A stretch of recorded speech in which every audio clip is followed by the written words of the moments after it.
People marching on the streets of Dhaka, Bangladesh today as we speak. Bangladesh has been on fire for the last few days.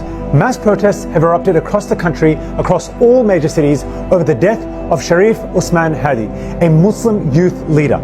So who was our brother Osman Hadi? Osman Hadi was one of the key figures in the youth-led uprising that led to the toppling of Sheikh Hasina, the dictator of Bangladesh, in the middle of 2024, being last year. He was a prominent figure who led from the front and became a very vocal voice of this youth-led revolution. But there is more to the story of his death than meets the eye.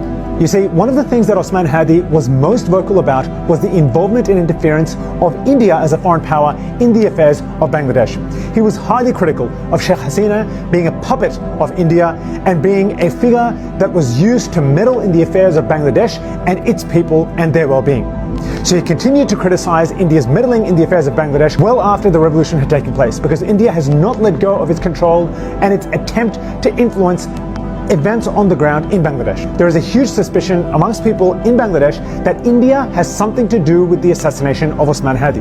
And that, very importantly, that is the case because he remained a vocal critic of the Awami League party. The Awami League was the party that was led by Sheikh Hasina and which was at the head of corruption in Bangladesh for the last 15 years.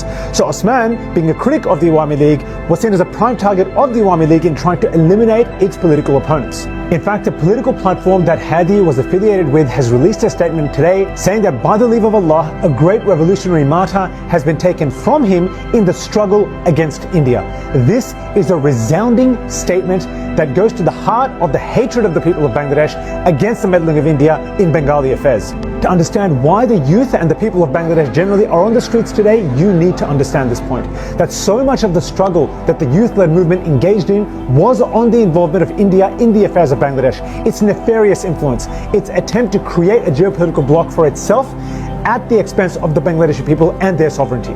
And this is the key thing that Muslims all around the world need to understand about India's role in regional affairs. Just as in another part of the world, the Zionist entity has a very, very dangerous and malicious presence in the politics of the region, so too India continues to meddle in the affairs of countries around itself to the great harm of Muslims. What India continues to do in Bangladesh is one example. What it continues to do in Kashmir is another example. So this is a key point for Muslims everywhere to understand, that India has positioned itself as a regional hegemon that will always vie against Muslim interests. Today we ask everyone to stand with Bangladesh in its noble struggle to throw off Indian influence, and we ask Allah subhanahu wa ta'ala to grant our brother Osman a great rank in Jannah for the sacrifices that he made. Why